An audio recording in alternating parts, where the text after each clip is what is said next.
olden days coming until the modern day. So we'll move quite quickly because many things to talk.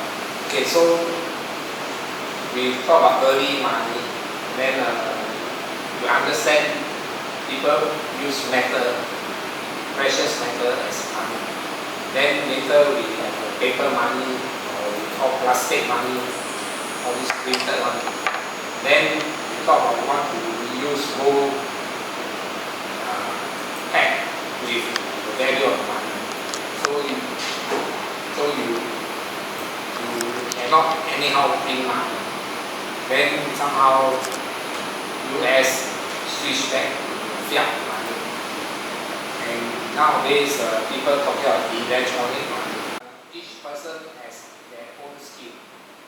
Okay? The small kids and the women are weaker, so they can do like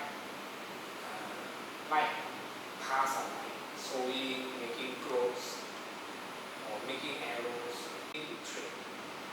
Okay, then your negotiation will become complex. And one of the easiest way to survive is you attack another village or tribes. So once you attack, you gain all the resources. It's easier than just to go and hunt. See? So when people start hunting, they start collecting resources. Like, let's say in Africa, you collect elephant tusks. And elephant tusks become one of the precious material that you can trade and exchange for food. The tusk, who's talking? Okay,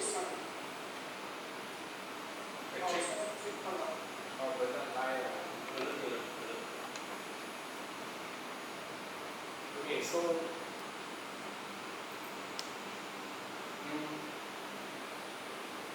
you become a society with another society. So now things become complicated. So they need some common understanding to trade. Last time the trading is not so much. You have maybe fish, chicken, vegetable, fruits, or even daughter, wife, all these things. So it's not much. So you can tag certain values like eggs. How many eggs equal to one chicken? So it's a common understanding.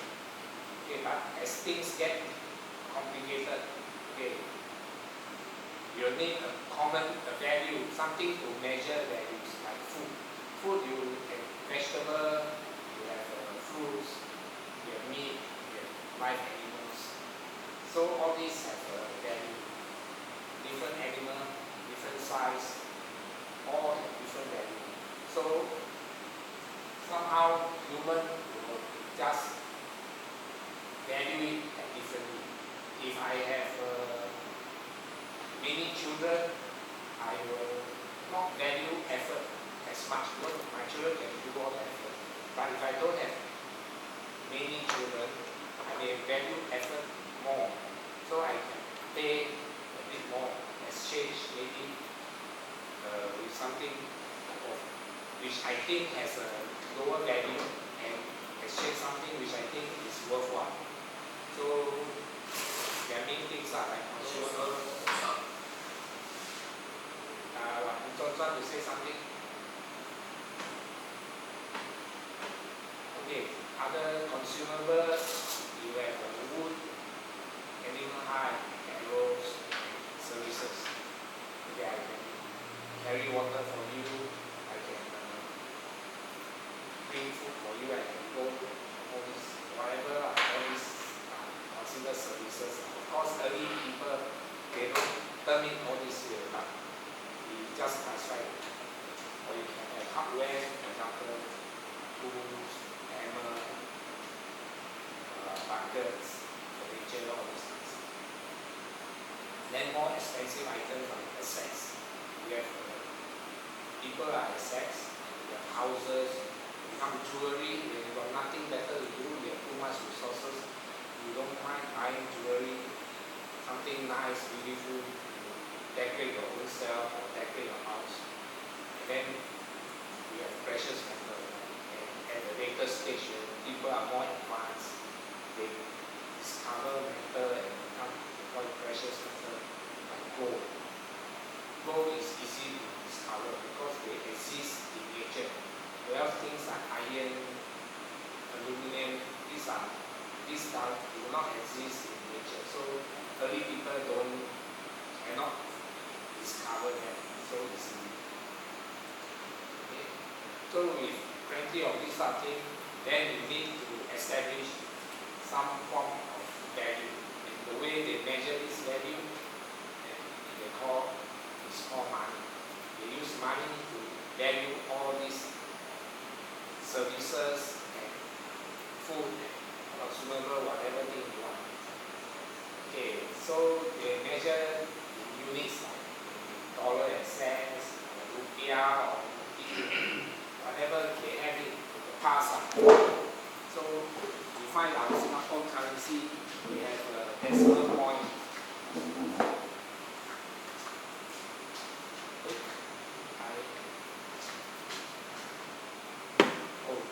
Just now I didn't turn on the audio, right?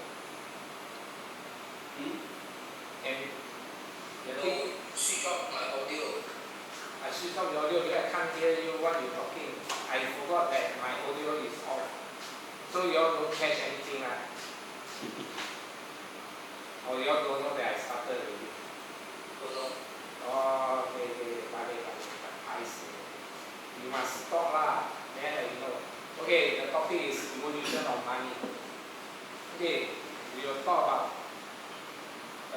early money, then we talk about metal as money, then we talk about paper as money, and then the world want to tag money with use gold to tag the value of money, and subsequently you end up with the fiat money. And then now we have electronic money or cryptocurrency. Okay. So early years we have barter trade, but because they don't need money, just like a pack of lion, they just hunt and eat and feed the family. So there's nothing to trade. Whatever you want, you get it yourself. So as people live near natural resources like water sources, lake, river, in the sea, or some potential area, then they will have a bigger group. In a bigger group, then they will help each other. But of course, you help each other, there will be some who are just lazy, didn't do anything, get everything. So people will start to complain, and then they will start to value their effort. Everybody will think their effort is worth a lot. So your effort, how much your effort is worth depends on how much the other party is willing to pay for it. So within the village, we can trade effort, skill, time, other things. If you catch a chicken, you can trade with other people with eggs, or get some vegetables or fruits from another family.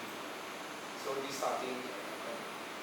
And once you have mini villages, then maybe they call tribes. Then negotiation becomes complicated. And then people will start attacking each other and need to build your defense. Because if you attack another tribe and you win, you get all the resources, including the woman and the animals. So it's a way of making money. So you have a lot of war, small little fight. So barter trade, okay, you can trade with items or time, things that people value. So when they value more, they will willing to exchange with you for things that they need. live animal, dead animal, eggs, all this.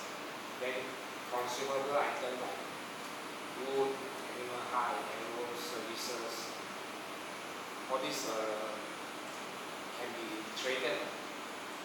So you can also trade hardware like tools, knives, axe, buckets, furniture, and you have bigger items like people, you can trade people, you can trade houses, you can buy house, and when you get more money, you got nothing to do, you buy jewelry, you look nice, and later you can discover metal, you have the precious metal which you can collect, then it become a form of material that is valuable.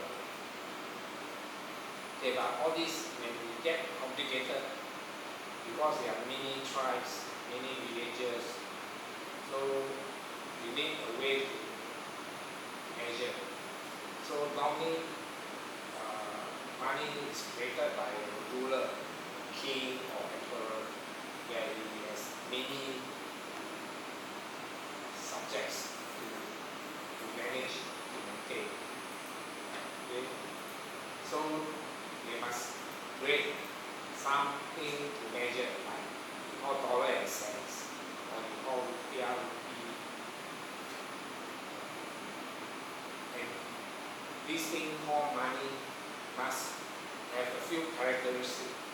So it must be fungible. Fungible means I give you $1. Let's say I give you a $1.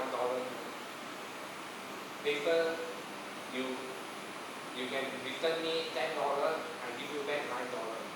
You don't care whether this $1 was the same one I give you. You don't care. As long as it has a $1 mark, it's $1. Unlike a painting. If I give you a Mona Lisa painting, then I expect you to return me the same Mona Lisa. You return me a painting of a lawyer, then I say, hey, no value. If I give you a painting of Mona Lisa, you return me a painting of a lawyer. So it's not. So painting is not fungible. Okay? So that's the meaning of fungible. And for money, it has to be something precious. You take a piece of stone and say, oh, this is money. I say, what? I also have outside my garden, I can pick a lot of stone. So it must be precious, it's difficult to get. You must put in effort. So the value is in the effort. Shell. Yeah.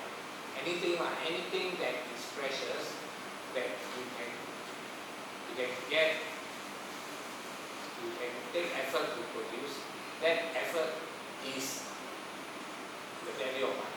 You take 1 hour to produce something, that 1 hour is the value of your money. Okay, because you can take this 1 hour to get cash spider, or cash chicken, or feed chicken, or grow plant. So it's the same, so you must have precious. You can, no need to be so precious. Okay, it need not be very precious, but it must take time to produce, and it must be consistent. Okay, for example, you talk about precious, you can use jade. Jade also precious, but the point is jade is not consistent. Sometimes you have white color, you have green color, you have a mixture of white and green, and people are very funny. They value jade differently. They look at the jade and say, oh, this jade is perfect, so it is more valuable. And then the size also different. The bigger piece of jade, jade is very round. You need to polish it. And when you polish it, in what manner? You want to polish it as a circular thing, like a coin, or polish it flat, or round like a marble, or square like a dice. And the quality of the jade is different. So it's difficult to say, oh, this piece of jade is worth how much, and it's subjective. So this type of material cannot be used. So things that are consistent like silver, copper is consistent because you can take a silver and then you can weigh, you can't run from it. Then that is measurable. Okay, you take a piece of silver, you can measure, you can get a weight. Of course, you take a piece of jade, you can measure, you can get a weight. But unless people value jade consistently, right? Whether it's a white colored jade or green colored jade, it's the same value. Okay, but people are not, they don't agree with the value of the jade. So jade is not consistent, it's not suitable. But silver is silver. If you take a piece of silver, you measure the weight, you go somewhere else, you get a piece of silver, you measure the weight, then it's the same, you can't run from it. So both silver has the same value. Okay, of course, you can cheat lah. If it's nickel, you say it's silver, sometimes it's hard to tell. You look at it, they're all very shiny. So silver was used as a currency. That's why they call it 银行啊，银行，金银珠宝的银行，a lot of 银行。Yin is a silver. Silver has been used as a currency because it's not only measurable, it's more plentiful. Of course, the other one is gold. Gold also can be used as a currency, as a money, because gold can be measured and is consistent and it's called precious. But it's too precious that there are not so much gold floating around. In ancient times, it's better to mine gold. Machinery and all these things. So gold is, there are not a lot of gold. So you cannot use gold as money because it is not enough to circulate. So it can be used as a money by higher denomination, more valuable than silver. Then copper is also easy to find, easy to produce. So they can use copper as money. So that's where the coin started, like copper coin, silver coin, gold coin. Okay, these are the common materials people can find. But eventually it gets complicated already. When people discover more metal like zinc, then they can mix zinc with copper and they can mix other material with each other. And then they can mix nickel with copper, and then it becomes not measurable already. So the other thing, it must be trusted. So sometimes one gram of silver coin is worth $10, for example. But you take this coin, if you melt it, it's only maybe $5. The material cost is only $5. But the coin denomination is $10. So you want to use this coin, you have to trust that somebody will look at the denomination and value it at $10. But if you melt this coin, it's only worth $5. The material cost is only $5. So the trust must be there. So the trust is given like to the government, because the government need to put in effort to create a coin. Of course, if you can also create a coin, you can produce the same coin, but it becomes counterfeit coin. But if your counterfeit coin is so good, then it becomes like a real coin. So the effort to produce the coin may not be worthwhile. So the effort may be $5. So your material cost is $5. So plus all the heat, energy, and all these things, you also end up $10. So you don't make money. So there's no point to counterfeit. Of course, the government and mass production of money, they can make it worthwhile with less material cost. So now you find your Singapore coin is magnetic.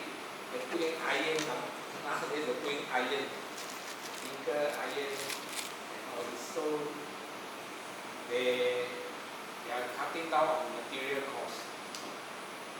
Okay, even stone can be used as a currency, but this estimated like 500-600 years old, the small coin to big stone.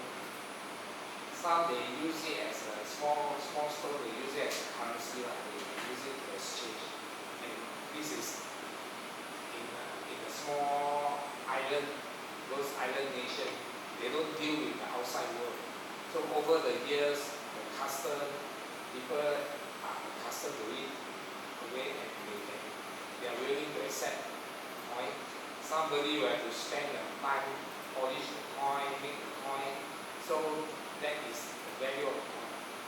And it's more like a status symbol. If you have a big stone like 4,000 kg, it's more like status symbol. You have a big stone outside your house. And stone is only a perceived value. And during the Japanese occupation, you find that the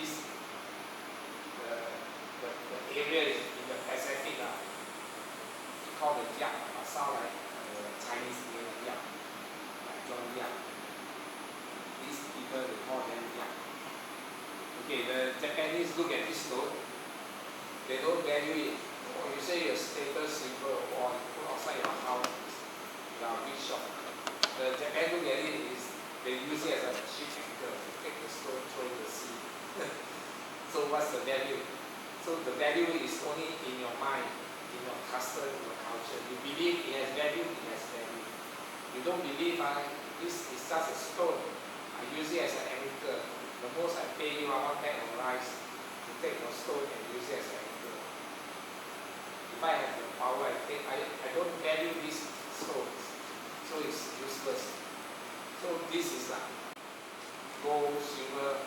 If people believe it has value, then it has value. Once it's gone, it's gone. Okay? You can use diamond as coin also. Not as far when people don't believe it's useless. Okay, so early coins they use copper, and they also can use bronze. Bronze they mix with tin. So bronze look shiny like gold. So you want to be cheap, you put less copper, then less shine, less orange color, then you know, hey, this is a fake. But it's difficult to tell the amount of copper or the amount of tin inside. So and then bronze also oxidize, the color change. So it's quite difficult to know the value of this.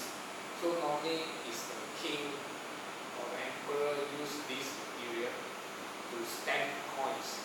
So they stamp the coins like, for example, the coins like you see. They just stamp it and they put a value on it. So everybody use all these coins. So if you can stamp it, but your quality is different, then enforcement comes. Because only those in power can issue coins. Okay, then very common silver, gold, and even aluminum can be used as a coin. Our Singapore 5-cent coin long ago was aluminum. Now our coin using nickel and steel, iron. So it's magnetic. We use so much iron until it's magnetic. So, but then we value it because the government say this is 20 cents. Then it's 20 cents. But if you look at the material, maybe it's only 5 cents. So if you can produce the same weight, the same size, then people can't tell the difference. Then you reach out, don't get caught. This one, because these are protected by law. Okay, but the point in coin is it change shape, people scrap precious coin, you scrap the edges, and the coin gets smaller and smaller. So that's why your coin nowadays, you look at your coin, the edges, all these particular edges, is to prevent people from scratching the edge away. So your coin will grow smaller and smaller. But nowadays people don't care. Who will take your 20-cent coin and scratch a bit of metal up to accumulate the metal? We don't. So we don't care.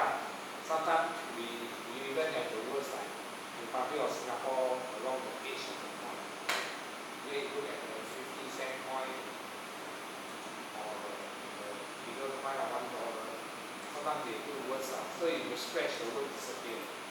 Okay, but this is not the problem now. The problem was in the past when people use silver or gold coin. Okay, now people come out with paper money after that because metal is so precious and it's difficult to produce, and there's a limited and it's heavy to carry. So they paper money. Paper money it started from traders. Let's say this person he give money to a merchant in one state. Let's say Shanghai. Give a merchant the money, some real money. Give it to the merchant. The merchant give him a loan. Okay, like promise that this is worth how much, that I have received this amount of money from you. And then you will travel by horse slowly until Beijing. And then you take that piece of note, you go to the merchant's another branch in Beijing. Then say, oh, I have this paper that says $100. And then this merchant in Beijing will give him the $100 in Beijing. So you can spend money. You don't need to carry the money all the way. Okay, it's like now when you travel, you use traveler's check. So you don't need to bring money. You want to just use traveler's check. Okay, now we have electronic, so different story. But this, in the past, this can be done. But this only possible if this merchant has branches in different cities. So if you are going from Beijing to Nanjing, then this merchant don't have a branch in Nanjing, then you cannot exchange anything. So there's this problem. And eventually it becomes a bank. People find this one is a lucrative business. So they just open up businesses like that. So the bank must have their own bank facilities. So it becomes a bank. And then the government find all these things, all this trading become very useful. Government take over all this. So it becomes standardized. So the whole world always eventually all fall to government own the money. Okay, but you still can issue notes. Okay, this become like remittance. Okay, so slowly when government start issue money, they start coins, then they issue, then they paper notes. Because paper is easier to, cheaper to print than coins. Coin heavy, and then it costs high cost to buy the material. Whereas paper is cheaper. Printing is quite cheap. Because they have all the security printing, so it is there's a cost with it. And then the best is digital. Digital is easier, so you don't need to buy material, you don't need to buy paper, plastic. And then now we have crypto. So digital and crypto are a bit different because digital is what we have now, like PayNow, crypto is the money is a number inside, it's a mathematical number. And then they use a public key, private key, this sort of encryption, so that only you can unlock the number. So it's the number is very long, thousands of then characters. how do you keep the number? Cannot keep. That's why you store in a thumb drive, or you store in your hard disk. You can print out one page. How long? Very long, maybe 1,000 characters. 1,000 characters. You say the thumb drive will fill up. 1,000 KB only. Very small. The thumb drive will gigabyte. Why you do it? For crypto for certain amount, not for $1, $2. Okay. Crypto for No, it's not amount. crypto. It's Okay. not amount. It's the that code linked to that crypto. Where's the money? Huh? Where's the money? Money is this thing is a value Yeah. So the crypto is just a number like digitize the whole sum of money No, it's not. So your crypto represent $1 or $100,000. Okay, this crypto thing depends on the design. The current design like Bitcoin, the crypto is one Bitcoin. So they divide this one Bitcoin into small coin, fraction of one coin, and then they have audit ledger book like ledger like you got debit, credit in the ledger. So each one is given the crypto key. So you use the key, you lock the number, then when you make transfer, you use your key as encrypt it, send to the fellow encrypt with the fellow's public key and send to the fellow. The fellow has your private key unlocked and then you change it becomes his coin. So all these mathematics So it's a let's bit say difficult to understand. crypto coin, one crypto coin, don't say fraction You want to give me the crypto coin. Okay? How to eat the crypto coin? You see, this number only I know. I know this number. No, I mean I know this number. I know because I have a key. I can see this number. But nobody else know the number. But if you want my coin, then I will use your public key. I encrypt it with my private key. And I send you this number. So you can unlock it with my public key. Unlock it, what do I see? What do I do? You see this number. What do I do? Then you take this number, you register it as yours. What do I do? There's a ledger. There's a ledger. What do I do? What I mean is, where is the money? It's in the number. So this number has this number. This number You how much? register this number. This The number has no value. It's just a number. It's how much people willing to pay. You see, if one coin is 100,000. Right now, one crypto is Bitcoin is how much right now? 20,000. 60,000. One Bitcoin is 60,000 Yeah, then a fraction of it maybe $5. 6,000. Never mind. So if you want to give me 60,000, you want to give me 79,000. 79,000. You want to give me one crypto, I don't think you give me 79,000. No,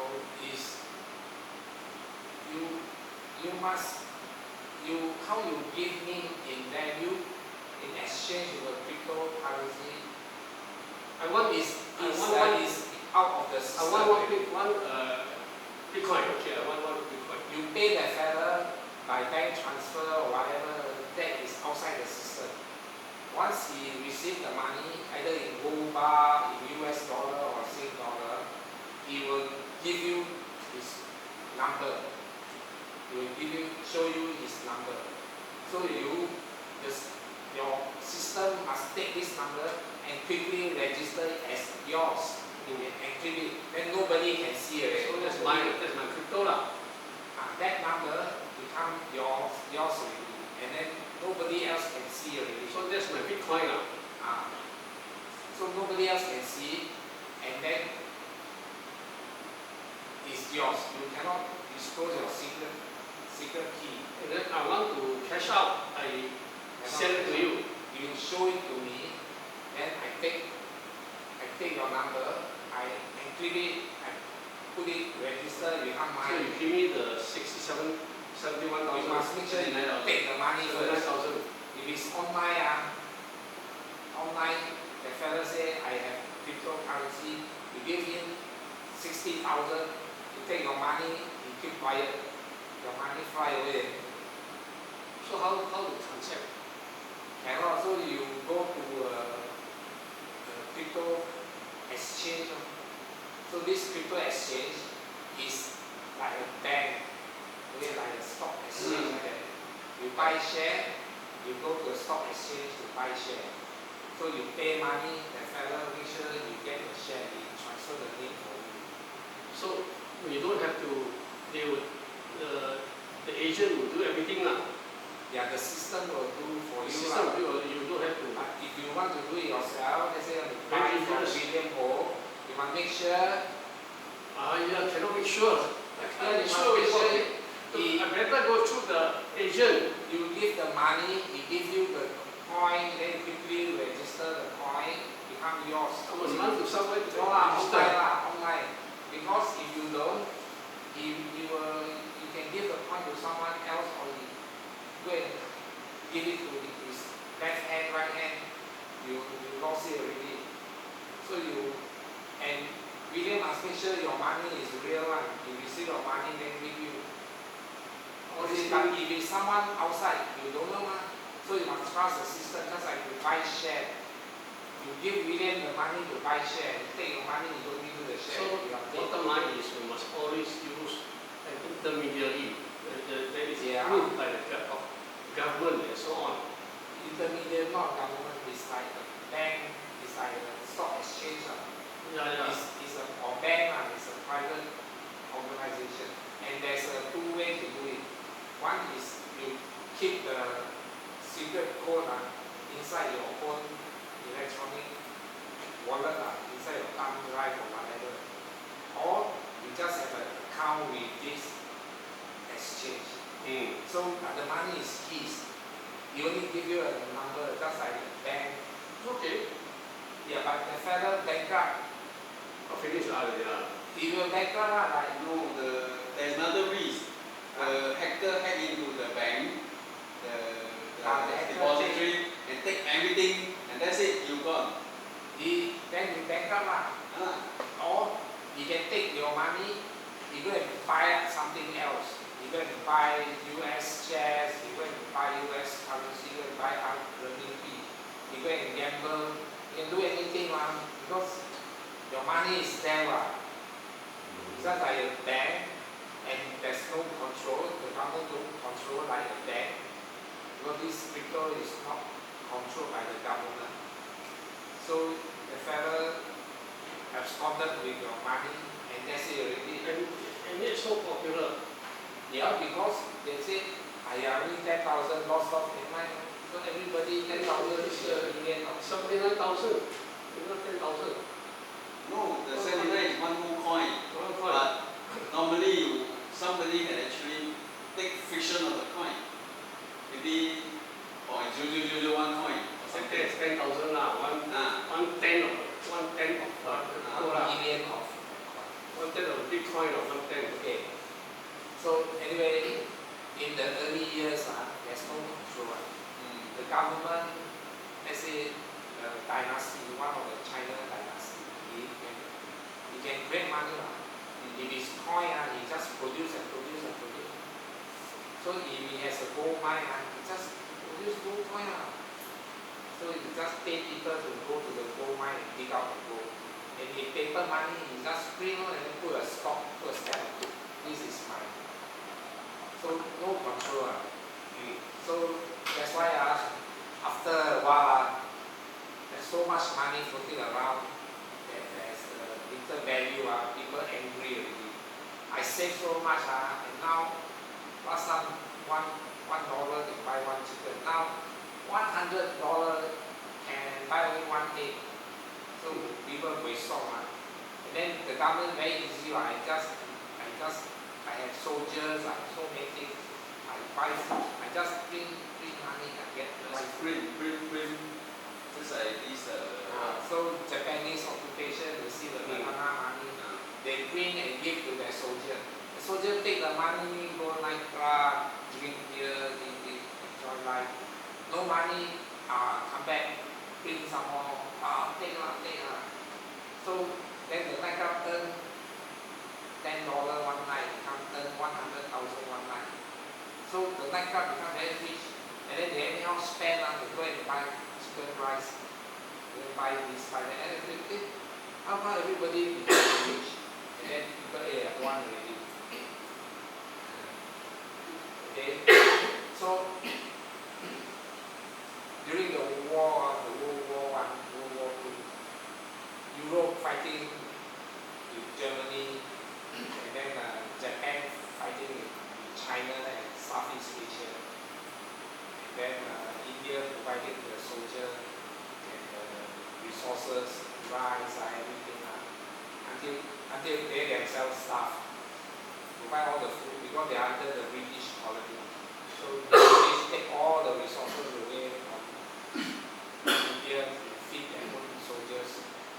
So almost every country become very poor, except USA. USA at that time was quite advanced. Things like in South America also not in war, but they are not so advanced like Canada also not in war.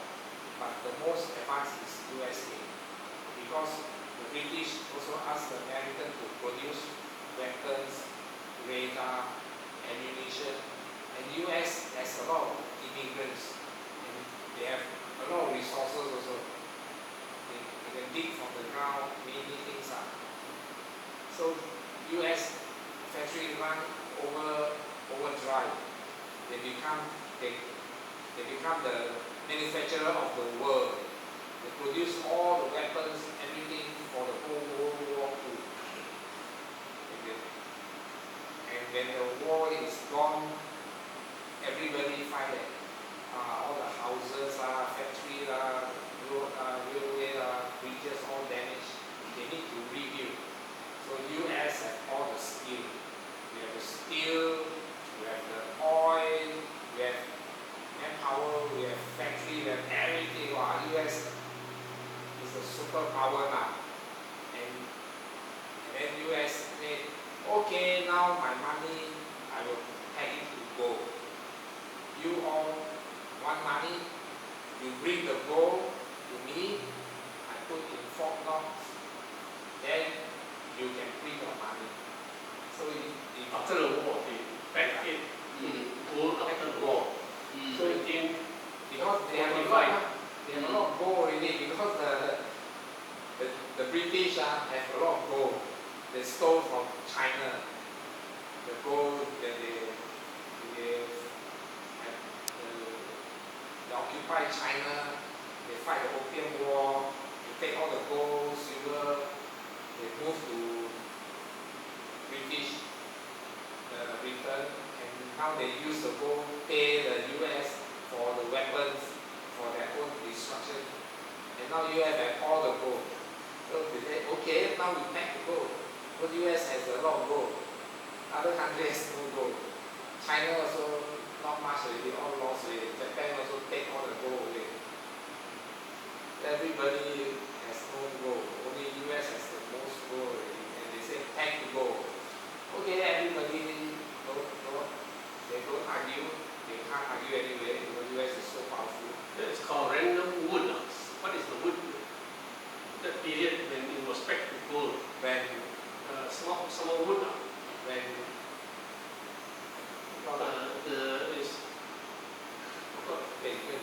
somebody went. So pack the gold is a good idea. Yeah, that so is the time after the war, 45 they met together and something good to say that the $1 is packed to this amount of gold. This amount of gold. That's what he said. That was agreed. That was actually agreed. Yeah. So if you sing dollar, Brendan Wood. Yeah. Brendan Wood. Yeah. Brendan. So if let's say Singapore want to use, they will either peg to the US dollar or peg to gold. So it's the same thing. So a lot of people just peg to the US dollar. Then you want to peg to US dollar, can. You want to print how many dollars? 1 million? Okay, that will be maybe 10 kg of gold. Okay, then you bring 10 kg, park there. So I record, you have 10 kg of gold, now you can print that Because you can print more lah, quietly you can print more, then they will come and catch you, go and scold you or whatever.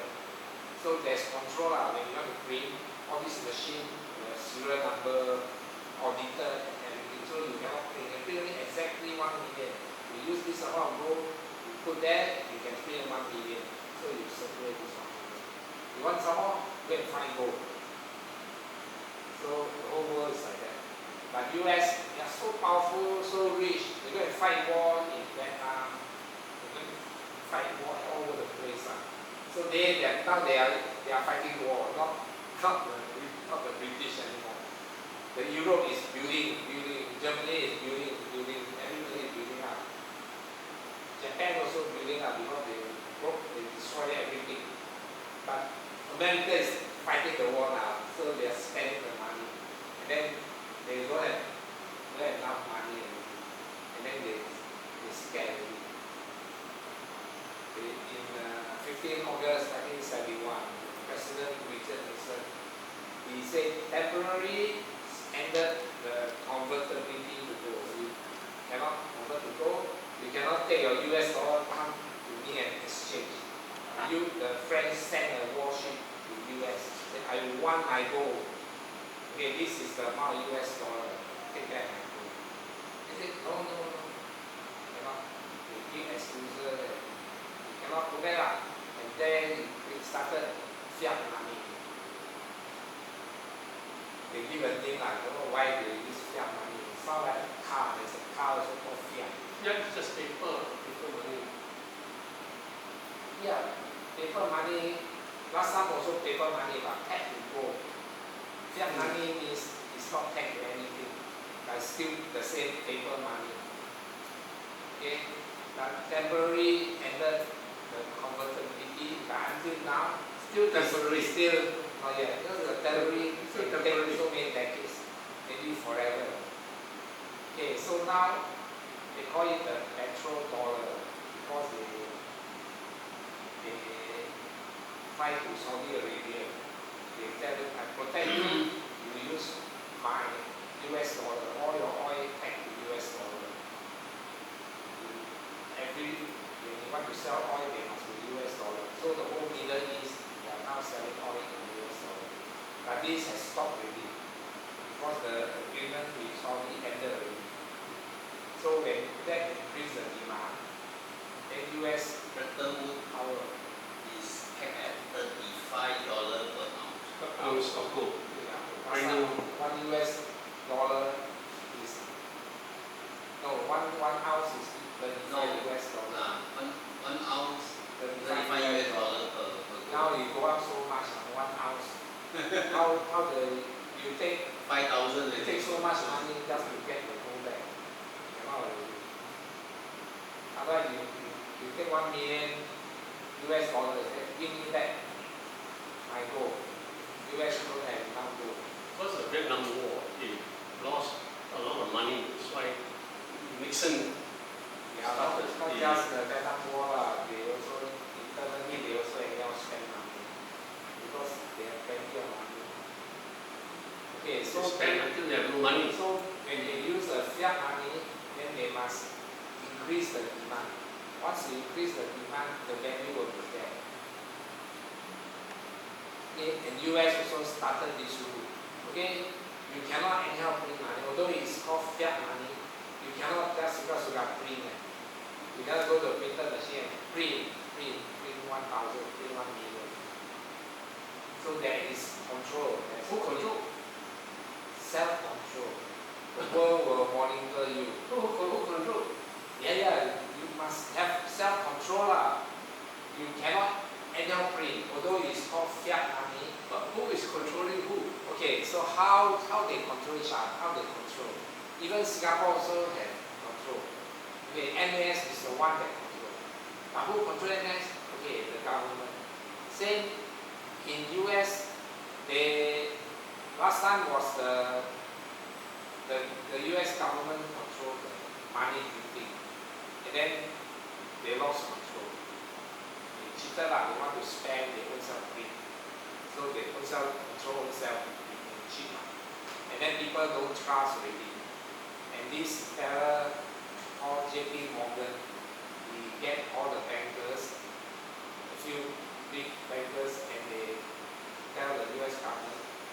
in order to restore the trust in your US dollar, the government should not be in control. Because own self-control, own self-free, people don't trust you. Let the Federal Reserve control. So Federal Reserve is a group of bankers, like JP Morgan. So they control. So now we have a third party control. And the government will oversee the Federal Reserve. So that the Federal Reserve cannot anyhow print money. And the Federal Reserve will control so that the US cannot anyhow print money. See, same like the MAS cannot anyhow print money because the government say cannot print. And when the government will print, MAS will tell the government, no, you cannot anyhow print money. But the problem is the MAS chief is one member of the PAP. And the PAP is the government. So, people won't trust. Okay, that's why you must have integrity. MAS must have integrity. So people still trust. Okay, but now US government has shown that they have no integrity. So now the Federal Reserve come in. Okay, let us be the one to control. So now US is the only country where the government don't control the money. It's a con job. Federal Reserve is also the government. No, Federal Reserve is bank. It's a group of banks. Really? It's not controlled by the government. Okay. Of course, the government can close the Federal Reserve and reinstate like Monetary Authority of USA, and then take over control. But so right now, it's independent. Yeah, it's not so easy because a lot of people holding US dollar, and they are very powerful.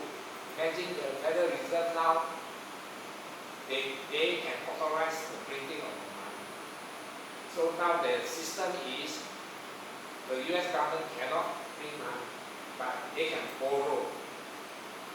Then who prints the money now? The Federal Reserve Federal Reserve print the but money. you must borrow. You must borrow money. You cannot print money. So you can borrow. Federal Reserve print money and lend to the government. Yeah. And the government must pay the interest.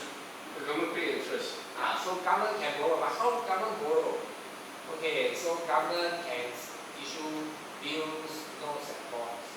Okay, they are the same thing, except bond means 10 years and onwards. Notes means 1 year to 5 years. Then bill is 6 months, maybe 1 year. So bills 6 months. 6 months, 1 year, like Singapore T-bill. Bond and what? Bond 10 years, maybe years, 30 The other one in years. between. Notes is 2 years, 3 years. Same thing now. It's the same thing, it's just a period. One give year different bond. name. Let's give different name lah. Bill is shorter, note is media, Video. the media one. So Bond is very long. So what it does, the US government say, I issue a 10-year bond. Okay, but they Not like government, Federal Reserve. No, No, US government. US government say, I issue 30-year bond. Okay, I pay you 1% interest. Wait. The money is printed by Federal Reserve. Federal Reserve has the money. Yeah. So now you're talking about the government. It's the Federal Reserve. Yeah. No, the government sell the bond to get the money to pay to Federal Reserve to print the money. But Federal Reserve now hold the money and print the money. The government must Borrow lah. borrow. Yeah, so you must pay them money to borrow lah. So the government must borrow from Federal Reserve. Federal Reserve will print. So cannot say government. You say the government will lend. No, it's Federal Reserve lend to the government. Yeah lah. Okay, so now government issue bond. So you all buy the On bond. your language, government issue bond. Yeah. Federal Reserve issue bond. Government issue bond. So you see, you use interchange. You say government, Federal Reserve. Federal Reserve don't issue bond. But Federal Reserve is the one to print the money. To hold the The money. money lend to the is, government I want to borrow I want to borrow. Is the government want to borrow? Government issue bond. Bond is a promise to pay you back. So the government want money. So the whoever want Federal money, Reserve you print the issue money, bond. The and give the company money, also can issue bond. give the money to the government. Yeah, and the company can issue bond. And it is just a promise to pay you back. The bond. So if whoever need money can issue a bond, issue a bill to My point is who issue bond? The government issue bond, Government issue Federal bond. Reserve issue bond, Okay, or bond. government and Federal Reserve same. Okay, government issue a bond means to give a bond. The promise to No, pay but you back. the money comes from where? Okay, so if you want to buy the bond, the government say 1%. I say I will give 1% interest for 30 years. Anybody interested or not? But still not clear yet. No, the first is you want to issue a bond, okay? 1% interest. Anybody interested or not? Nobody interested. Then nobody take off. Then now is if you must increase of 2%, 3%, 4%, 5%. Okay, I can receive. Let's say some country, Will buy. some country buy. You take the Canadian dollar, you go and change the US dollar, and then you give the government, give the US government. The US government have the money already on you. So And if Canada hold the bond. so you can take the money, and then you have the money. If not enough, okay, Federal Reserve can buy. You can print the money, give you, but you must pay back Federal Reserve. Okay, but if you got interest, then no one will really want one. So Federal Reserve must buy. But if your bond is high, then people willing to take. Then you take back the money from circulation, the government use it. Then 30 years later you pay back. Okay? But then China also issue bond in US dollar. China issue bond in US dollar. Sabo US dollar. Because the US say, Donald Trump say, hey, your bond interest too high already. Tell the Federal Reserve, lower it 2%. Then 2%, who want to buy? People who must buy. So China issue bond. So because China issue US US so China has a lot of US dollars. Yes. Instead of buying Community US. community from US. No. They holding US dollars supposed to buy community from US. That's why they give back the US dollar. Yeah, big dollar. To To buy the bond No. Which China buy bond means China is giving China money to don't buy US. bond. China last time had a lot of bond. No, now still has. It's 800 Now China is issuing bond. issue bond in US dollars. Right, so they are selling bond. So they're selling bond. to other countries. Instead of America selling Yeah. selling But selling China bond. is selling at a higher interest rate than what Oh, the I US see. is selling. US say 3%, I think 4%. So you have 1 million, you want to give to the US government and get 3%, or you give to the China the same 1 million US dollar and get 4%. Which way you will want to do? You give the China borrow or take the Chinese bond you give China because you trust China won't run away. China is richer, you got a lot of money. And then US say sanction China, take all the US dollar. So right now So now China is holding how much bond? 800 million that is China's bond. Now is China selling bond. selling bond. Different because China has a lot of US dollar and Instead of- can pay you back. Instead of buying bond, China is selling bond. Instead of selling away their bond, now they are issuing bond. Issuing bond. So people pay money US dollar give China. So But better China has a US dollar already. better. So now China can use the US dollar to buy something else. So Instead of nobody selling buy- the bond. Somebody buy US bond now. They don't buy they want to buy US bond for what? So Instead of they sell the US bond, they get the US dollar. But now is they issue bond. They also get US dollar. The bond is still there. Wait for the bond to mature. They don't need to sell and lose money. And if the US dollar drop, that 100 million they take now is worth less later on. This is a way to kill the US, economically. So US must increase the interest rate. So you increase, I increase. Remember, China has money, right? If US increase interest rate, they have a debt of 39 trillion. You increase, you have more debt. You will have more debt. Your interest very high, you cannot sustain. But China is okay because I give you 5%, 1 year later, the value of US dollar will drop more than 5%. I still make money. So it's okay lah. Okay, then you have this thing called quantitative easing. But This not true. Now China only 1.74%. US is 4.47%. Wow. 10-year bond. no, that's renminbi bond. No lah, China US dollar bond. Lower. US is higher, 4.47. Okay, the problem in US bond now is countries are not buying. Japan is not buying US bonds. Malaysia also they are not buying. Okay, all the Arab countries also they are not buying US bonds because one day kena sanction gone. Just like Russia, 300 billion stuck. Iran, like 50 billion stuck cannot come out. Okay, because US said I sanction you. Then you want to buy, so nobody want, no country will not buy. have enough dollar. You have to bring some more. So the point is now the bond has reached the retail market. The auntie, uncle will buy the bond.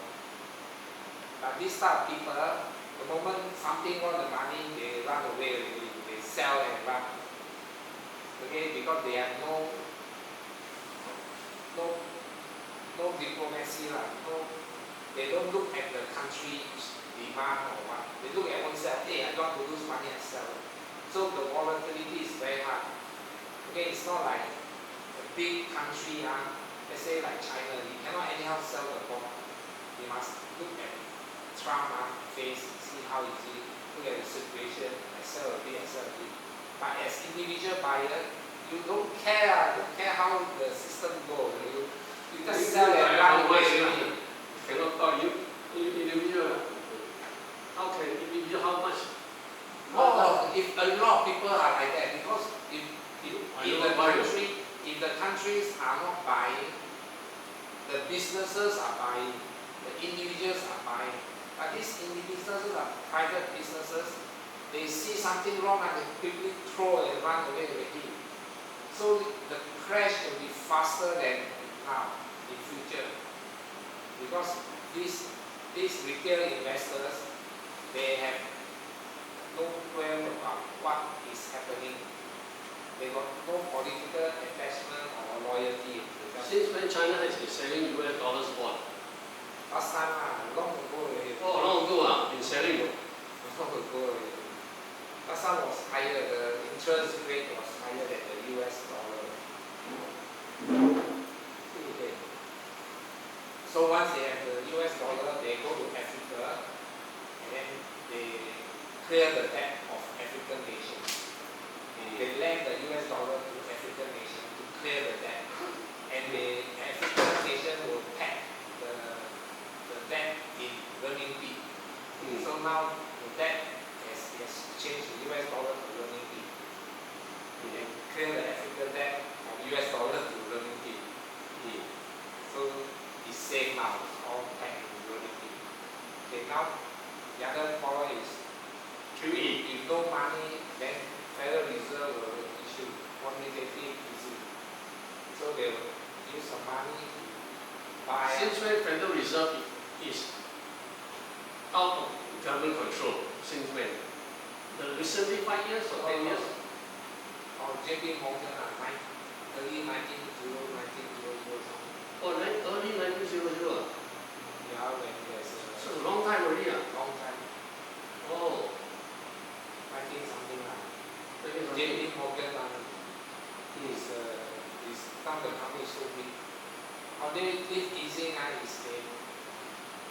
money, give it to the bank to buy all the junk asset. And hopefully the bank has money to lend to the government. So QE started by Obama. Now, a lot of people already have. Is it? They just give it a name like quantitative easing. It's printing money. It's printing money. Buying that. It's printing money to buy asset. It's not printing money just use like that. But the asset are the junk asset. Useless one. Cannot earn money. Then you buy asset from the bank. So the bank is the one that benefited. And hopefully the bank has money. The bank don't go bankrupt. The bank can lend to the government. Okay, the other way is to reduce circulation. We call back all the US dollar. Means once you issue bond, the US government take the bond already. They got to pay back 30 years later. But this money they don't spend. They take the money and destroy it. Destroy it. Yeah, because they borrow money. They will destroy it. How are you going to give back? You can earn you can earn money and give back. You don't, or you keep this money. You don't go and circulate it. Once you circulate, everybody have a lot of money in the pocket. They itchy finger. Then they will buy more things. The price will go up. So you must reduce the amount of money in circulation. I never heard of it. They call to destroy the money. Yeah, they have Every year Singapore Singapore do that. That They is issue the new money. old currency. They have to destroy it. No. Replace with a new currency. But that one is not destroying. Then take the old currency and issue new one. You don't destroy, but you keep. You don't circulate. You circulate. You are creating a lot of money floating around. Then everybody feel very rich. Then start buying things. Anyhow buy. Kalau phone not spoil, so buy a new model. Then inflation keep going up. So you must keep. Once the circulation demand go up, then you issue. You don't keep. So now you talk about, because money, this US dollar is very important in this world. The whole world is flooding US dollar. So they have a 39 trillion debt. How to resolve it? That's a question like us. So okay, one of the strategy, of course, they must earn the government must earn a lot of money and tax a lot of things. Okay, so we don't talk about all the methods how they tax and all these things. We just talk about the oil. So you have to control the oil supply and control the oil price. Okay, because the main thing is against China. They believe if you bring down China, US will benefit, US will progress. All the manufacturing, all the job, money will start flowing back to the US. All the investors will put the money back to the US. They don't invest in China because China is not doing well. The money will flow back to the US. See? So one way is they control Panama. Panama is the route. So, and they're successful. They were successful in controlling Panama. Hutchinson got to give up Panama already because even the Panama government said the transaction was illegal. So they take back. China cannot do anything. Li Ka-shing. At first, they want to get the black rock to buy over. Then China cannot sell, cannot sell. And now the Panama government say illegal. You don't need to sell, it's illegal. Take back. So US take back. Now they control the Panama, and they also control Venezuela now. They capture Maduro, and then they have an election, and the next president support US. So US oil companies start entering Venezuela already. Now they control the supply. why at one point. Venezuela is different from Iran. They try to do the same thing Iran fear. Because Venezuela now, when the economy, when they sanction Venezuela, everybody, a lot of people in Venezuela run away. They ran to Canada, US, Mexico, everywhere. So a lot of Venezuela has families in US. They also can speak English. They are closer to US. So if US want to take over Venezuela, they say, okay lah, never mind, doesn't matter. And then they have family in US. And US also have families in Venezuela. So it's a small matter in US also, it's okay. But Iran is different. How many Iranians are staying in US? How many US citizens have Iranian family? Hardly one. So when you want to take over Iran, difficult. You kill one Ayatollah, another one will come up. But it's the same anti-US. The system already designed such that the next person will also be anti-US. So the formula doesn't work. It works on Venezuela, it doesn't work on Iran.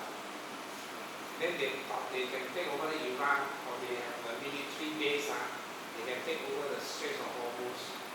Because Qatar and all those Bahrain, all these countries, they are not at war with Iran.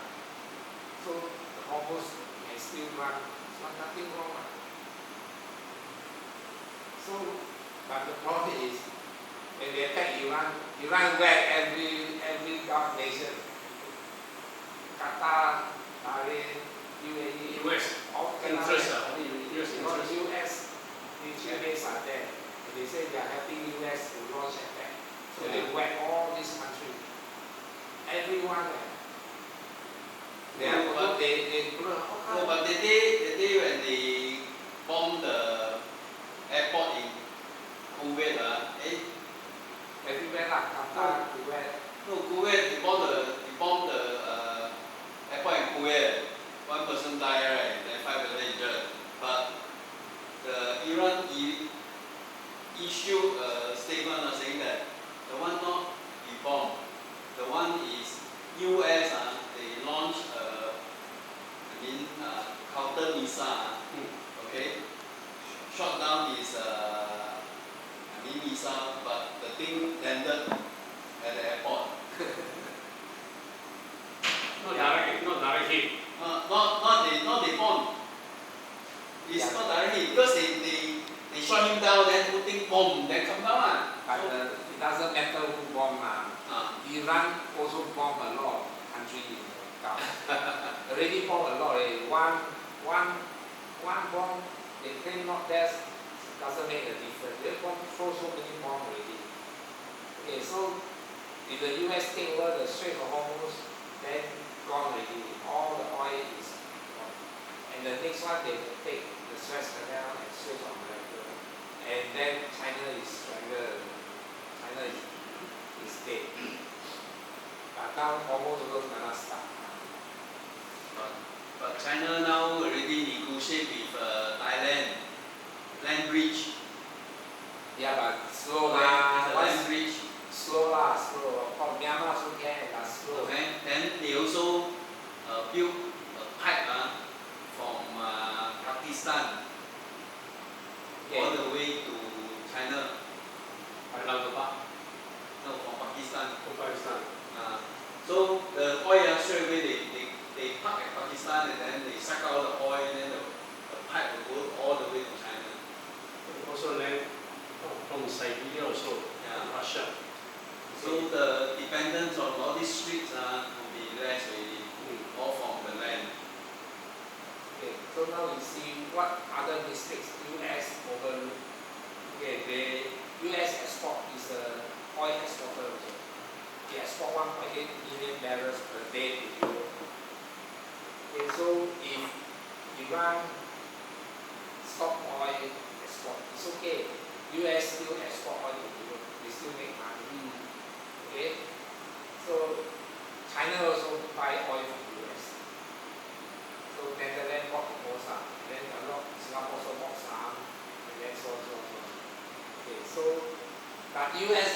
also importer oil. What 4 million?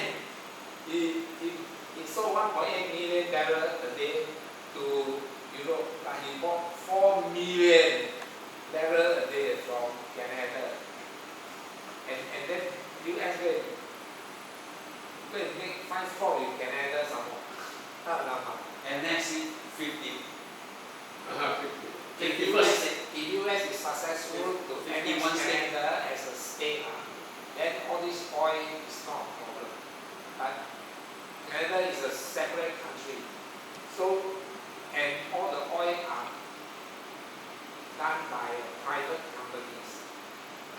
So, the private company, they head carry US. US want to buy this because last time is neighbor, good price, short distance. Okay, nobody else buy. China don't buy from Canada. China Now they do. now they buy lah. No, they do. Yeah. They recently deal with this Canada saying that they are buying oil from Canada. And because of this, the Prime Minister will visit China. Canada. The other problem is there's a shortage of oil. So every country will want to buy from Canada. The price will go up. I need oil. No oil, my country cannot run. So whatever price I will pay, because I take the oil, I can sell at a higher price. It's okay. Correct? Because it's required. Your car cannot run. You must buy oil. Okay, the fisherman must go out to sea. You must buy a petrol and the motor will go out to sea. And if you catch fish, you can sell a higher price. Why you care? You don't get oil, you can't go out to sea. So all these private companies, they will check out the price. Now US in trouble already because the price of oil go up. So US must pay more to buy oil. You don't pay more, I sell to other people. I sell to Southeast Asia, Philippines, Thailand, they all need oil. The Philippine fishermen cannot go out to sea because no oil. So they'll pay for it, they pay a higher price. Singapore don't mind. Singapore buy, they refine, they sell higher price. The refinery still want to work. So you cannot run dry. If Iran oil didn't come, they still buy from US, then they still can run the refinery, they still can sell oil. Whatever they refine, they can sell. Surely somebody will come. So the oil price will go up. Okay, the other problem is we talk about thick and thin oil. Okay, the US normally refine mainly the thick oil because in the past the oil is about the thick oil and then they buy the oil from Saudi, also thick oil. So it is the refineries are constructed to use thick oil. But then when US oil production is getting lower and lower, it's okay, they buy oil, they buy from Saudi, thick oil. But suddenly somebody is produce shale oil. The technology becomes easier to do, and oil price is also high, so it's worth doing. So they do fracking. Fracking will extract all the thin light oil, lighter oil, not the thick one. But then they cannot produce. The refinery in US cannot produce, but they have plenty of shale oil. So what they do, they buy the thick oil from Saudi, they mix a bit, it's half thick, half thin, still can use that, then the refinery can work. They buy from Canada, also thick oil. So they buy Canada, they take all the shale, mix with it, they can work. Some other refinery want thin oil, they sell the shale. So US also export oil, but they export the thin oil, they buy the thick oil. So, problem, because when you buy, people sell you at high price. When you sell, they sell at high price, make money. When you buy that, you also lose money. So the price go up. So now Trump also hate it. And you look at the map. Okay, the Suez Canal, oil can move through Suez Canal to Europe. But where's the oil? The oil are all over here. They got to go out of the Hormuz. go out almost, then can go up the Suez Canal. You see, of course there's a line, there's a pipeline, but this pipeline is very small. So the pipeline can go through the pipeline in Saudi Arabia and go up the Suez Canal, then can go to Europe. But now when the Hormuz is shut, the Suez Canal is open, but nothing, no business. The ships are not coming because Hormuz is stuck. So now Europe died, no oil. See, all the oil here is in the land. They have pipeline, mainly must go to the sea, and they must all pass through the tiny straits of Hormuz. And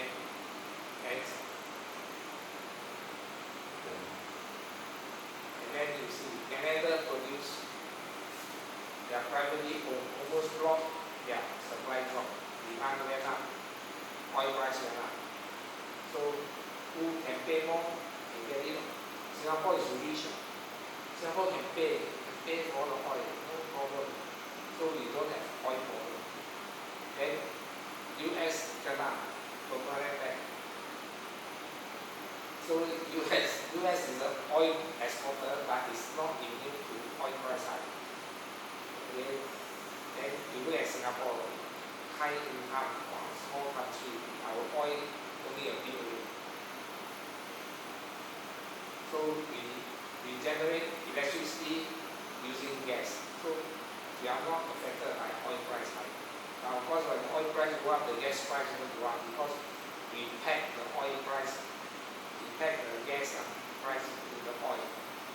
So, but we don't have shortage. But the price is high, no shortage, that's all. So we use the very little oil for electric generation. So our oil refinery, they themselves have 3 months of reserve. Government keep another 3 months, so we have 6 months of reserve. And then most of our refined oil they are exported.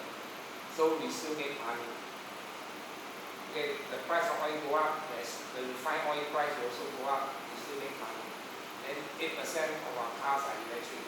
So we still need oil for our car. Okay. But electricity is run on gas. So if our cars are all running on electric, then we don't need oil already. But aeroplane, ships still need oil. So we are not a big manufacturer of plastic and other things. So we are not a major oil consuming country. So we are actually not so much affected. Okay. So now how the oil, US stock, if they block the oil, China will be affected. Okay, on paper it looks obvious. 90% of Iran's oil is exported to China. So once you block Iran, the oil export to China will stop.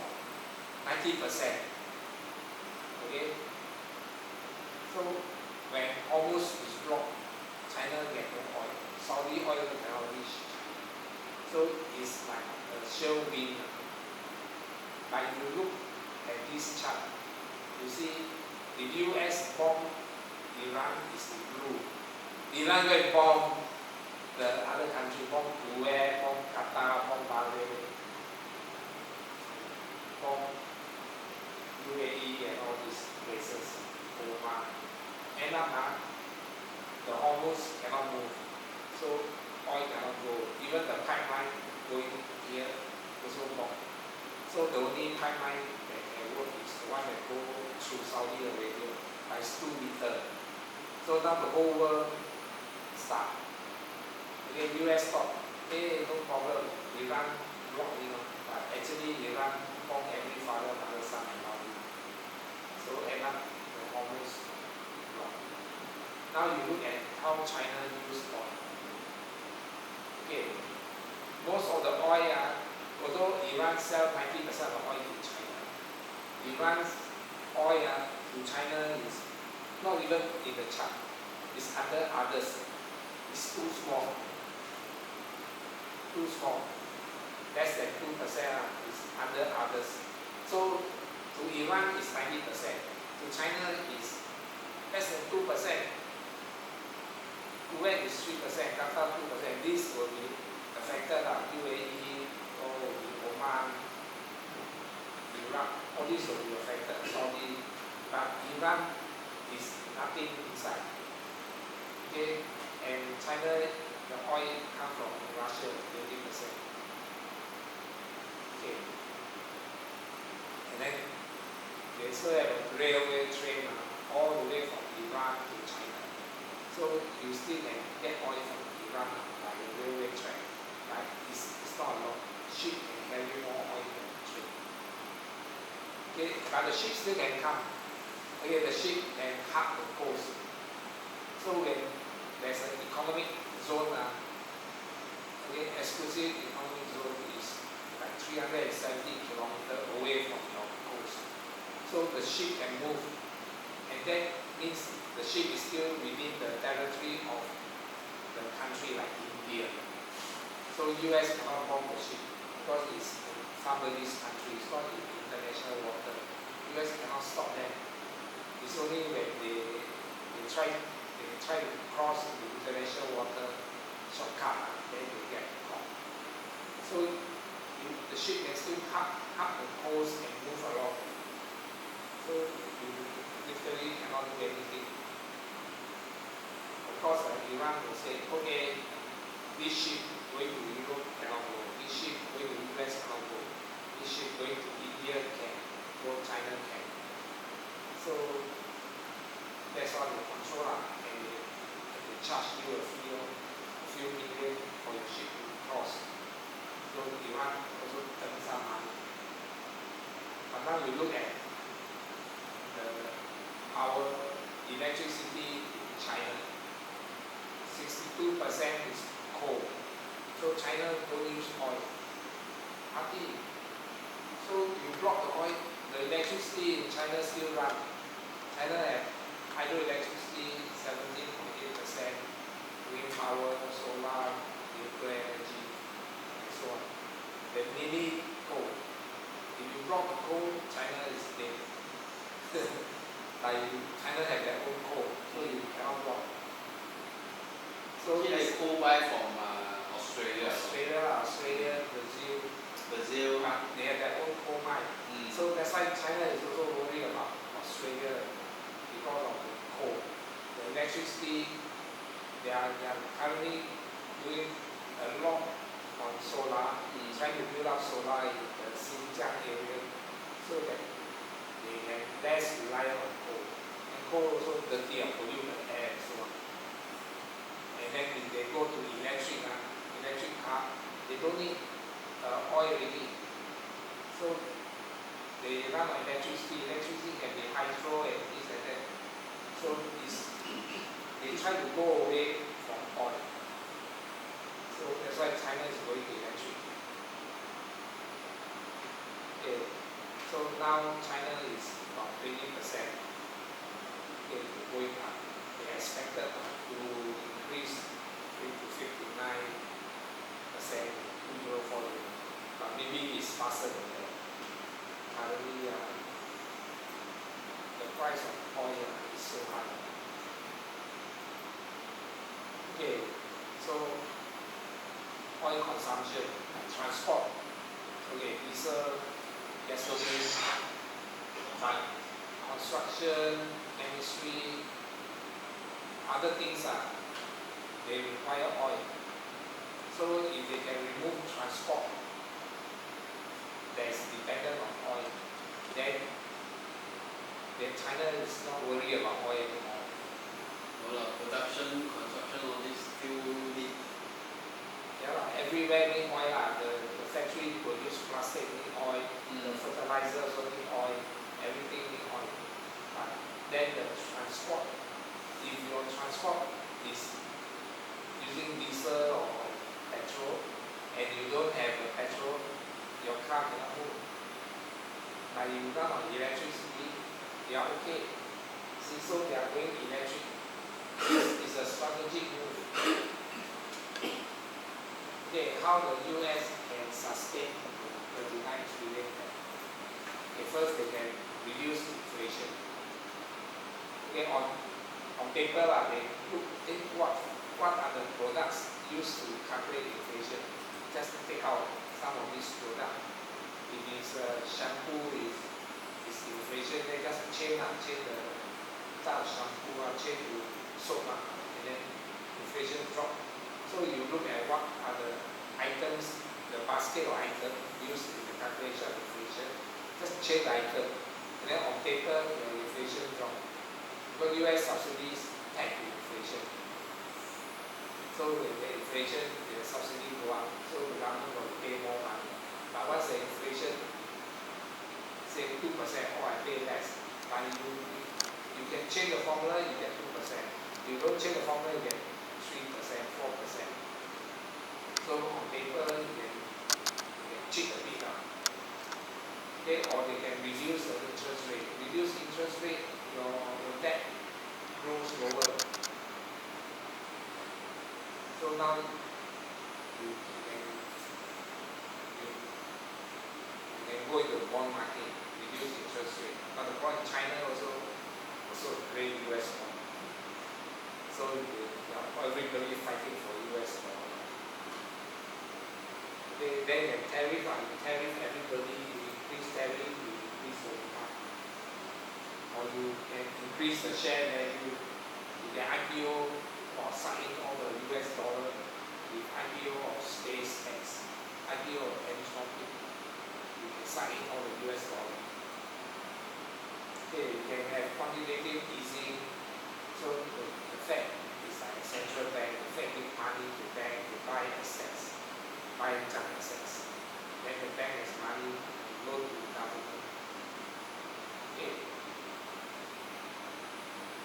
So they hope that all this money will flow down to the public. So they have all this quantitative easing, 2028, 2010, 2012, 2020. So but it doesn't work, temporary. And Singapore control money. You can reduce expenditure. Okay? Unnecessarily don't spend, cut down manpower,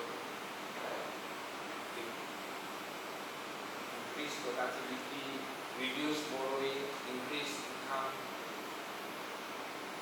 increase deposit. When you deposit more and more money inside your bank, then less money gets circulated. So when you remove the money from circulation, then there's less money to buy things, then the price of things will not go up. Okay? Or you can peg the money to certain asset. Or you can peg to a foreign reserve. This type is how the Singapore sustain the value of money. You can peg to gold, land, or buy foreign currency. Okay. How the US is going to pay the debt, 39 trillion debt. They use quantitative easing. They tax the people. They sell more weapons to Taiwan, Saudi Arabia, or other countries, or Europe, to fight against Russia. Or they can make other countries poorer. You make other countries poorer, you look better. Also can. Okay? Or you can force the use of US dollar. You don't use US dollar, you are not my friend. Okay? Or you can move US dollar to crypto. Then you become untraceable. Then you more or less can raise money without people tracking you. Or you can conquer other land. Or this is an ancient way of getting rich. It's like Greenland. Conquer Greenland, you get all the asset. You conquer Canada, you get all the oil, everything. Oil and electricity and everything all free already. You conquer Venezuela, you get all the oil. So US has grown so big. If I conquer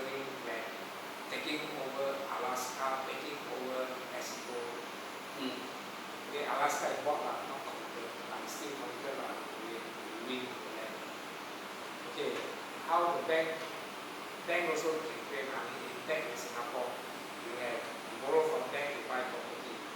So the bank give you 1 million, you say you owe the bank 5% interest rate. Okay. But when somebody put money in the bank give you 1% interest, so the bank earn the difference 4%. So the bank don't need money one. Whatever money coming go out is somebody's money. So the bank just do this transaction. So that's how money gets circulated. So I propose my own government tax on the loan. Then you can minimize expenditure. So if they say you propose 1% tax on the loan, the seller buy property, you tax 1%. Currently, only the bank earn the money. The bank charge interest for the loan, the bank earn money. The government don't earn money. Of course, we earn at the end when there's a profit. By then, the bank pay the CEO, pay everybody money, buy asset, buy things like that. Then the profit reduces. So you tax on the loan. Those who are rich, they will buy big property, they take loan, tax them. The poor won't take so much money, they won't take a big loan. So they will be tax less. So even the poorer, they don't buy property, they rent, they will not tax. Okay? So the mortgage rate is 2.6%. You tax 1%. Personal loan, the interest rate up to 24%. Obviously, the bank can afford 1% pay down. And the saving rate only 0.05%. So the bank earns all the money. For saving rate, you don't need to tax. You need tax on the loan that the bank give out. So there's this misunderstanding. The government own money. Are they own money in Sing dollar or in foreign currency? So in many countries, when they borrow money from IMF and all this, or from China, it's either in US dollar or RMB. So when the US dollar go up, or you got hard time paying, or your currency drop, then you also got hard time paying. Okay? But if you borrow in local currency, let's say in Singapore, you borrow in Sing dollar, okay, it's that enough, but not that bad. Okay, because you can always print your own Singapore dollar. So you will always able to pay back. Only problem is become like the Nana money. Okay. The point is you borrow too much like Japan. Japan borrow a lot of yen from their own people. Then when you want to increase the interest rate, you find that you pay back all these local depositor high interest, so you cannot tahan. Okay. But no problem come to the worst, you just create more money, more Sing dollar, it's your own currency will create. Of course you end up with inflation because you got a lot of money floating and suddenly people, they want all the money back. You pay a lot of Sing dollar, you pay everybody. But then sometimes you can borrow, Singapore, you can borrow from our own CPF, HDB, URA. It's all in Sing dollars. Okay, but overall, the government should reduce the borrowing. You borrow all this money and go and spend, then you're in trouble. Borrow money when you grow new asset, it's still okay, not too bad. Then now, government also must earn money.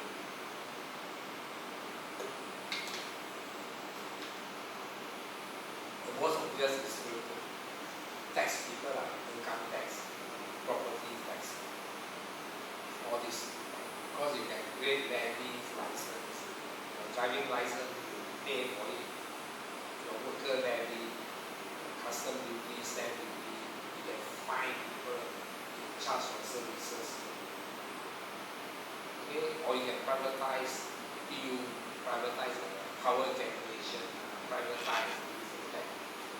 You sell this business, you get money, like telecoms, telecommunication, energy, you can privatize it, then you get money back. Take the money and spend, you don't need to borrow. Okay? Or you can print money. Not exactly what you do.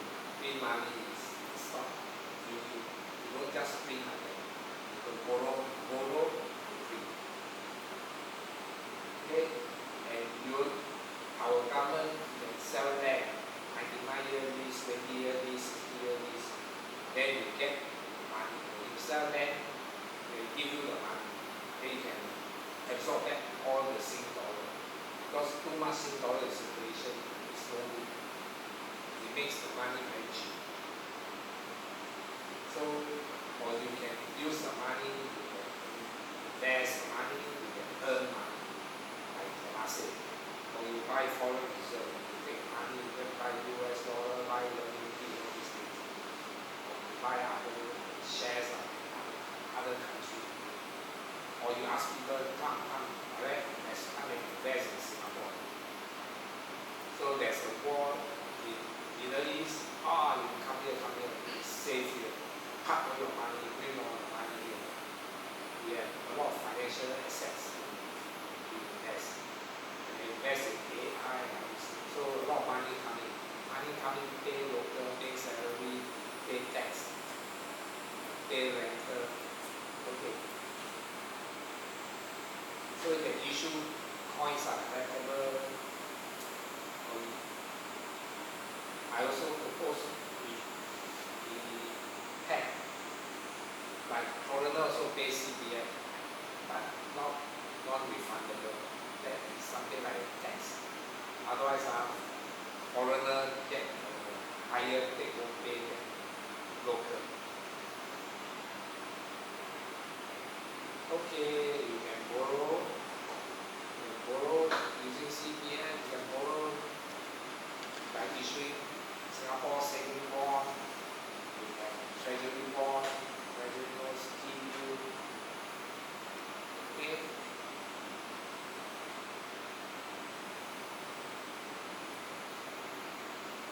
Okay, you can collect deposit. You want to start a government agency, you pay a deposit. You want to start remittance company, you pay a deposit. You want to start money changer, you pay a deposit. Come to a bank, also you pay a deposit. You want to apply for local, you also pay a deposit. But deposit not so good because you have to return. But at least you hold back the money for circulation. So all this can reduce the circulation. So that's one also. All the bank deposit, if the bank bankrupt, you get back money because they pay back the creditor first. So this law must change. That bank depositors must take the money back first, then the creditors. Creditors are running business. Depositors are poor people. So the fractional reserve, the NSA 3%, you just increase it, then there will be less money in circulation. Okay.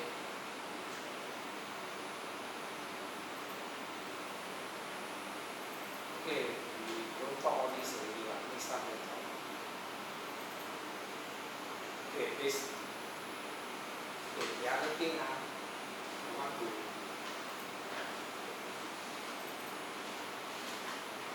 show you is I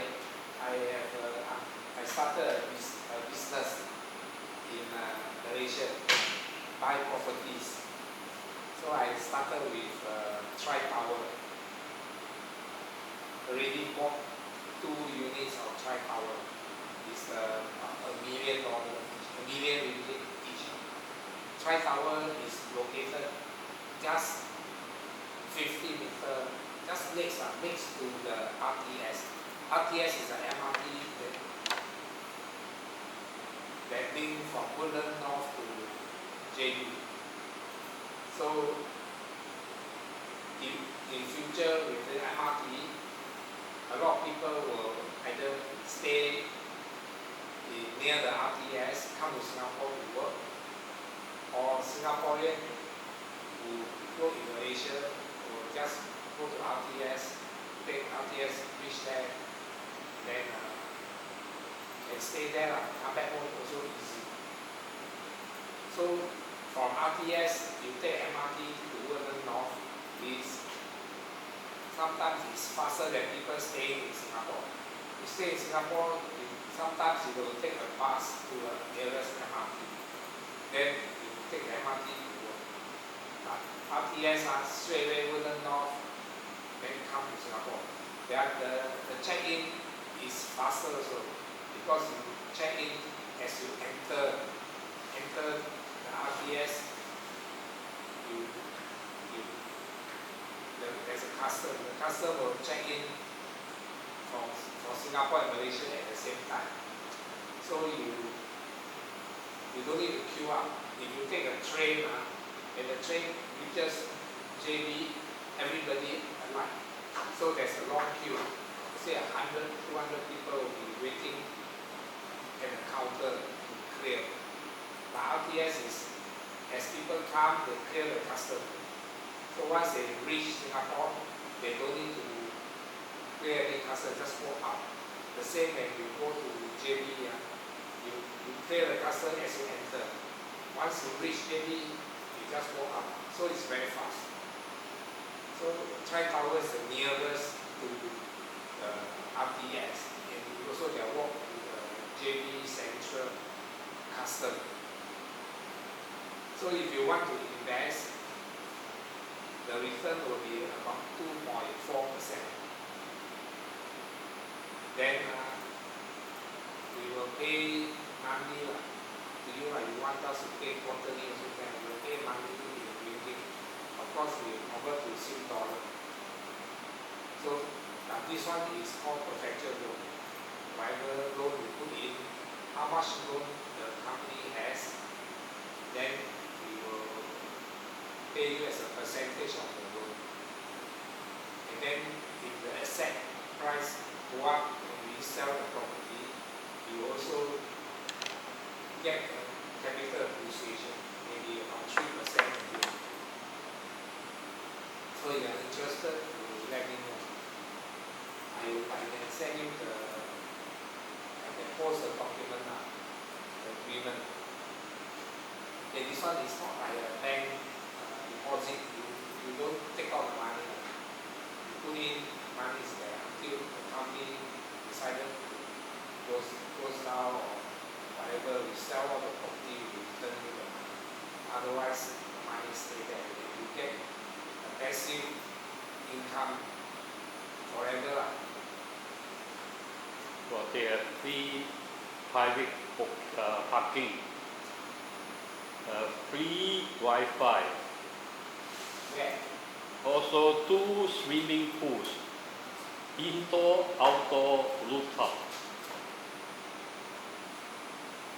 Wow, so many things free. The condo I went there is quite well maintained. Free Wi-Fi. That means no need to install the broadband. I think it's at the function. Function room only. Not the whole unit. You need like how to cover the whole unit. How much? You can invest Sing dollar like 10,000 onwards. You want to buy a property yourself also can then you manage the property. This one we manage everything for you. And then we have a Malaysian company. So we don't pay foreign tax. Quite nice looking. Tri-Tower is quite well maintained. Quite nice. The facilities, everything are very nice. Not bad. Actually, next time no, Tri-Tower. Next time if you marry or your children, grandchildren, you can usually hold a wedding dinner there. You can get caterer, do things. The function quite big. So, and then they just take a train, go in, finish, just take a train back home. It's just 5 minutes only back to Golden North. So it's very convenient. That means the building complete already. Yeah. Moving in So condition. long ago completed already. moving in there. It's Already already deal. completed. So if the tenancy is like currently like 3,000, and then the car park you can rent out separately for 500 ringgit. It's a freehold. Yeah, freehold. And then if the train is ready, the rental will go up, and capital appreciation will be there. The other thing is in terms of economic, when the economy goes down, people from Singapore will shift over to Malaysia to stay. Then the Tri Tower value will go up, so the demand will be there. But that's the most convenient place. There are other apartments further away, but the condition of the building is not very good.